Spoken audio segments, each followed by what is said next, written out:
사랑을 추구하며 신령한 것들을 사모하되 특별히 예언을 하려고 하라. 방언을 말하는 자는 사람에게 하지 아니하고 하나님께 하나니 이는 알아듣는 자가 없고 영으로 비밀을 말함이라. 그러나 예언하는 자는 사람에게 말하여 덕을 세우며 권면하며 위로하는 것이요 방언을 말하는 자는 자기의 덕을 세우고 예언하는 자는 교회의 덕을 세우나니 나는 너희가 다 방언 말하기를 원하나 특별히 예언하기를 원하노라. 만일 방언을 말하는 자가 통역하여 교회의 덕을 세우지 아니하면 예언하는 자만 못하니라. 그런즉 형제들아, 내가 너희에게 나아가서 방언으로 말하고 계시나 지식이나 예언이나 가르치는 것으로 말하지 아니하면 너희에게 무엇이 유익하리요? 혹 필이나 검은고와 같이 생명 없는 것이 소리를 낼 때에 그 음의 분별을 나타내지 아니하면 필이 부는 것인지 검은고 타는 것인지 어찌 알게 되리요? 만일 나팔이 분명하지 못한 소리를 내면 누가 전투를 준비하리요? 이와 같이 너희도 혀로서 알아듣기 쉬운 말을 하지 아니하면 그 말하는 것을 어찌 알리요? 이는 허공에다 말하는 것이라. 이같이 세상에 소리의 종류가 많으나 뜻없는 소리는 없나니 그러므로 내가 그 소리의 뜻을 알지 못하면 내가 말하는 자에게 외국인이 되고 말하는 자도 내게 외국인이 되리니 그러므로 너희도 영적인 것을 사모하는 자인즉 교회의 덕을 세우기 위하여 그것이 풍성하기를 구하라. 저는 오늘 본문의 말씀을 묵상하면서 희영이가 유치원에서 겪었던 일이 생각이 났습니다. 희영이가 유치원에 가서 귓속말 하는 것 때문에 지적을 당한 적이 있었는데요. 희영이는 다른 사람들에게 방해가 되지 않게 조용히 말하려고 귓속말을 했대요. 그런데 전체를 통제하는 선생님 입장에서는 귓속말을 하는 것이 덕이 되지 않는 행동이라는 것을 말해야만 했다는 것입니다. 이 방언이 바로 그렇게 귓속말 하는 것과 같은 것이라고 저는 봤어요.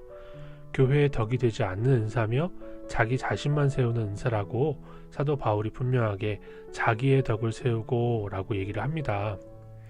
사도행전 2장에 나오는 방언은 온 세계로부터 예루살렘으로 몰려온 디아스포라 유대인들이 들을 수 있게 하나님께서 주신 은사였지만 그 이후에 우리에게 주어지는 방언의 은사는 우리 개인에게 유익한 일일 뿐 교회의 덕은 세우지 못한다는 것을 사도 바울이 이야기하고 있는 거예요.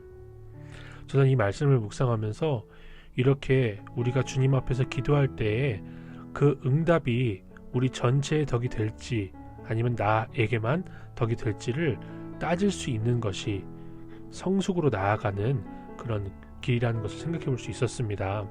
하나님이 나에게 응답을 주실 때 나뿐만 아니라 나를 통해 다른 사람에게도 유익이 될 수 있는가를 생각해야 한다는 것이죠. 그런 기도 제목으로 기도할 수 있을 때 우리 영혼에 뿐만 아니라 교회에도 덕이 되며 주의 뜻이 우리를 통해 온전히 이루어질 수 있다는 생각을 해볼 수가 있었습니다. 제가 기도를 하다 보니까 말씀을 묵상하다 보니까 그런 제목이 하나 떠올랐는데요. 저는 오고 싶고 모이고 싶은 교회를 개척하고 세우게 해달라는 기도의 제목이 떠올랐습니다. 모여서 자신의 죄를 말씀 앞에 회개하며 가감없이 드러내놓고 주님의 위로로 함께 서로 권면하는 그런 공동체를 세우기를 주님 앞에 소망할 수 있었습니다. 이게 제가 30대 초반부터 주님께서 저에게 주신 그런 비전인데요. 이 기도의 제목이 이루어지면 목사인 저 자신에게만 아니라 교회의 덕이 될 것이라는 게 너무나 분명하기 때문에 이 비전을 놓고 더 주님 앞에 기도해야겠다는 생각을 해볼 수가 있었어요. 그러면서 이렇게 자신의 죄를 회개하며 말씀으로 위로하며 권면하는 교회가 예언하기를 구하는 교회가 아닌가, 이 사도 바울이 권면하고 있는 그런 교회의 모델이 아닌가라는 생각을 해볼 수가 있었습니다.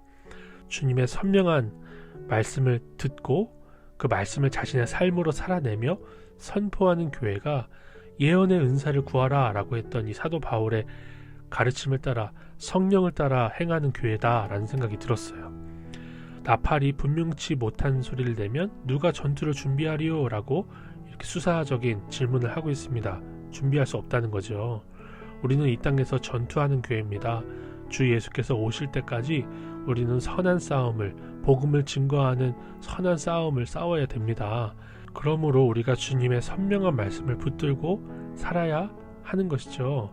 선한 싸움을 싸우며 달려갈 길을 가야 될 우리가 주님의 선명한 말씀에 잘 순종할 때 승리하게 되는 것이 교회의 덕이 된다는 것을 생각해 볼 수 있는 것이죠.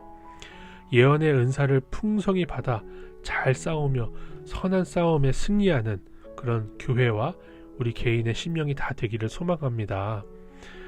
하나님 아버지, 우리의 기도 제목이 우리 개인을 넘어서 공동체의 유익을 구하게 하옵소서. 주님 안에서 교회의 덕을 세우기를 기뻐하는 우리가 되게 하옵소서. 주님의 말씀을 선명하게 선포하며 선명하게 붙들어서 믿음으로 승리하는 우리가 되게 하옵소서. 예수님의 이름으로 기도드립니다. 아멘.